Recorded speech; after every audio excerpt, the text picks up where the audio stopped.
बेटियां जब पैदा होती हैं तो लक्ष्मी भाग्य संस्कार लेके आती है। बाप चाहे कितना भी गरीब हो, लेकिन जब बिटिया की शादी करता है तो 1 महीने पहले से भागेगा, दौड़ेगा, धन इकट्ठा कर ही लेगा। चाहे 10 लाख रुपए हो, चाहे 20 लाख हो, बाप 1 महीने से जुट जाएगा और धन इकट्ठा कर लेगा। लेकिन जिस दिन बिटिया विदा होती है तो कोने में गिर पड़ता और कहता है, भैया अब हमसे 2 दिन तक बात मत करना, हम सबका हिसाब कर देंगे। लेकिन अब लक्ष्मी गई वो तो गई, मेरे हाथों और पैरों को तोड़ के चली गई। जो बेटियां होती है ना, वो मायके में 8 बजे उठेंगी, बिस्तर छोड़ेंगी और माँ पूछेगी कि आज क्या सब्जी बनानी, क्या खाना है, क्या बनाऊं। लेकिन जब ससुराल में पहुंचती है ना तो 4-5 बजे उठ जाती हैं और पूरे घर से पूछती हैं कि आपको क्या खाना है, आज मैं क्या बनाऊं।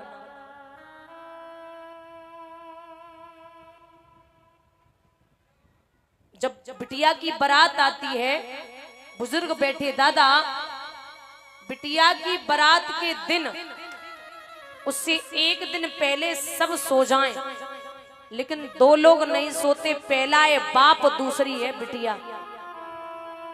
बाप डायरी लेकर के हिसाब किताब लगाता, किसका कितना देना है, किसका कितना लेना है, किसका कितना ले लिया, सबका हिसाब किताब रखना। और बेटी छत पे जाएगी, नीचे आएगी, कमरों में घूमेगी, अलमारी, बक्सा, संदूक, ये सब देखेगी कि आज की और है, कल में विदा हो जाऊंगी, ये सब पराया हो जाएगा। और धमकी भी बेटियां बड़ी जबरदस्त देती हैं। अगर भाई लड़ाई कर ले तो भैया से लड़ते लड़ते बोलेंगी, आने दे पापा को, शाम को तेरी अच्छी सी क्लास लगवाऊंगी, आने दे पापा को। माँ से कुछ भी नहीं बोलेंगी कि मम्मी से बोल दूंगी, मम्मी से तो बोल देंगी पूरे दिन में 2-1 बार अगर भाई लड़ेगा। लेकिन धमकी, जो मेन धमकी है ना, वो ये है, आने दे पापा को, शाम को तू पिटेगा आज। अच्छा, आपने कभी नोट किया हो, आप अपने बच्चे को नोवाइस मार्केट लेके जाना तो बच्चा आपका एक प्लास्टिक की बंदूक खरीदेगा, प्लास्टिक की बंदूक खरीदेगा, और जब तक घर पे आएगा तब तक वो बंदूक तोड़ भी देगा। लेकिन बेटियों को कभी मार्केट नोवाइस में ले जाना तो गुड़िया खरीदेंगी, और गुड़िया घर लेके आएंगी, उसको साथ ही सुलाएंगी, साथ ही खिलाएंगी, साथ पहनाएंगी, स्नान कराएंगी, बड़ी सेवा करती गुड़िया की। बेटियां, इनसे सीखना है कि घर कैसे बनाया जाता है। बिटिया की विदाई पे सब रोते, सब, लेकिन एक ऐसा व्यक्ति रोता जिसे नहीं रोना चाहिए, और वो है बेटी का भाई। जब तक कुंवारी रहेगी रोज लड़ेगा, रोज पीटेगा, खाना बना, मेरे कपड़े धुल दे, मेरे कपड़ों पे प्रेस कर दे, ये कर वो कर। अगर नहीं करेगी तो ऐसे घर में शादी करूंगा, सास रोज लड़ेगी, पति रोज पीटेगा, ऐसे भाई झगड़ा करेगा। लेकिन जिस दिन बहन विदा होती है ना तो सबसे ज्यादा भाई रोता है।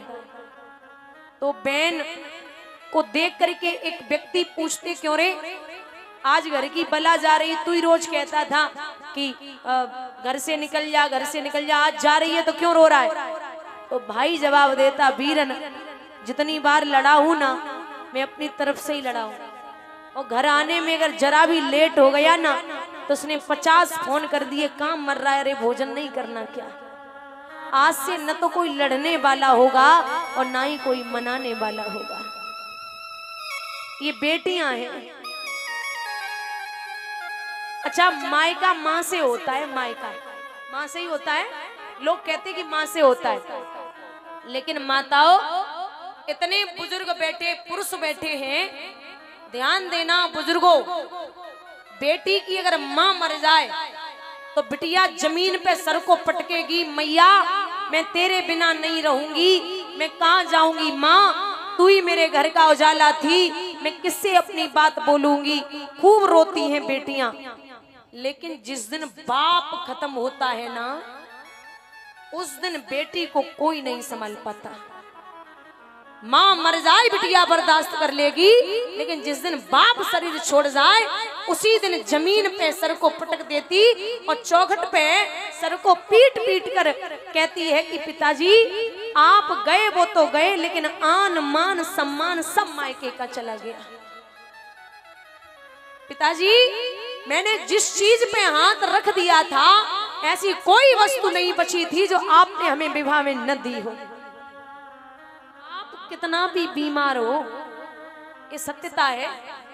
पिता कितना भी बीमार हो और आपका बेटा घर रह के बाप के हालचाल नहीं पूछ पाता, लेकिन बेटी अगर ससुराल में भी पहुंच जाए ना तो 4 बार फोन करके पूछ लेगी, पापा आप ठीक है ना, आप दवा टाइम से लेते हैं ना, आपका स्वास्थ्य ठीक है ना, आपने भोजन किया ना। बिटिया 10 बार फोन करके पूछ लेगी बाप को। अगर पिता बीमार हो और कर्जा हो जाए बाप पे 10 लाख का और बेटी 1 लाख के सामान पे और हाथ रख दे, पापा ये भी हमें दे दो। पिताजी ये सामान भी हमें चाहिए, तो बाप 1 लाख रुपए उठा के और दे देगा।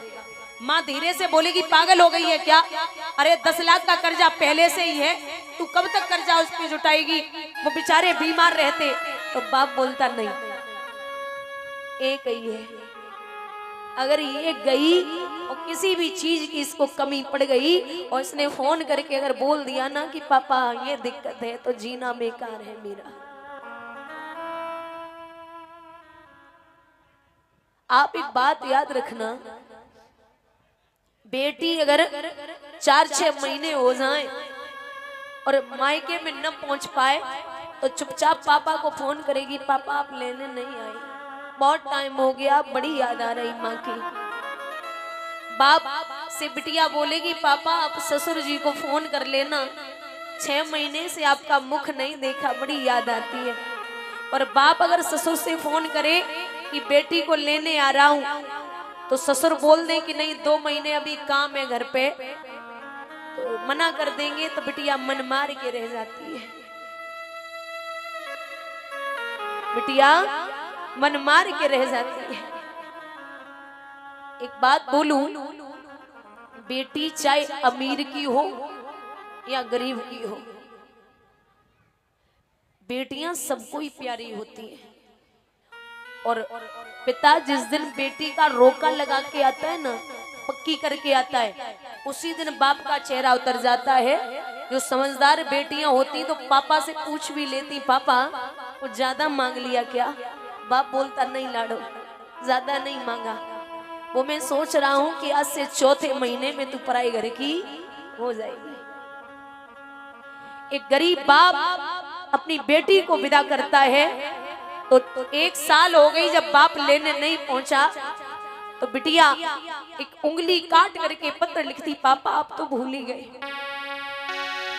पापा अपने खून से लिखी है चिट्ठिया,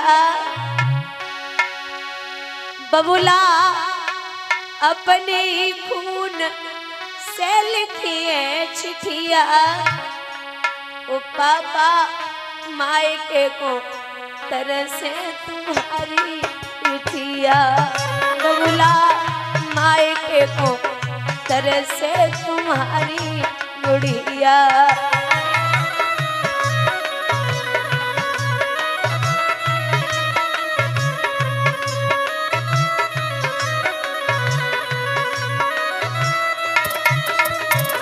पिताजी सासु मेरी मारे, ससुर धमकावे, पापा सासु मेरी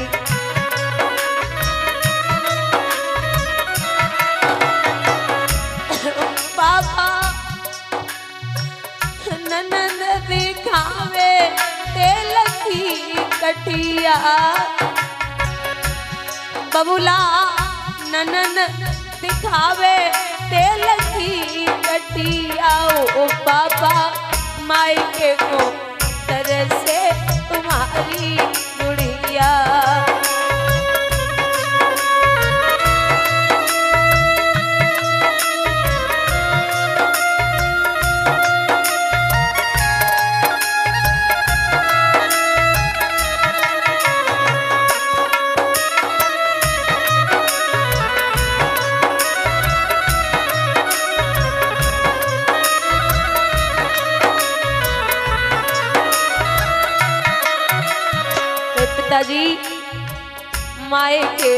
पापा तुमने कब कब डांटी।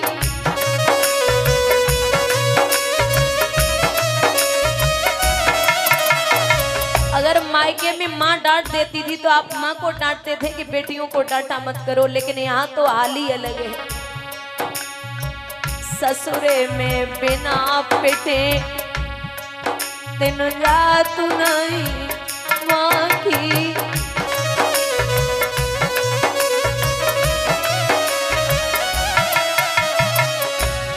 पापा थोड़े ही दिन न किए गुड़िया,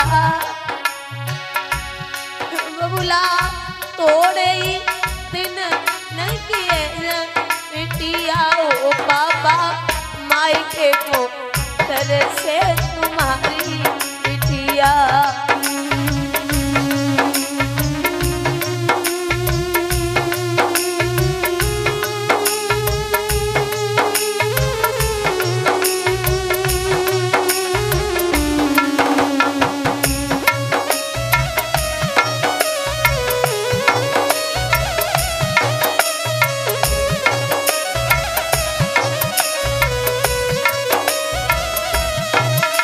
जी जिसको बनाया पापा जीवन साथी, कोई कहता है लगाए ले तू फांसी।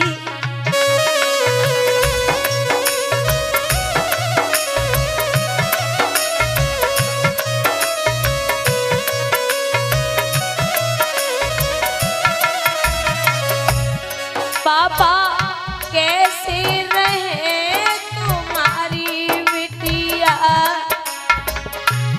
बबुला कैसे रहे तुम्हारी गुड़िया। ओ पापा मायके को तरह से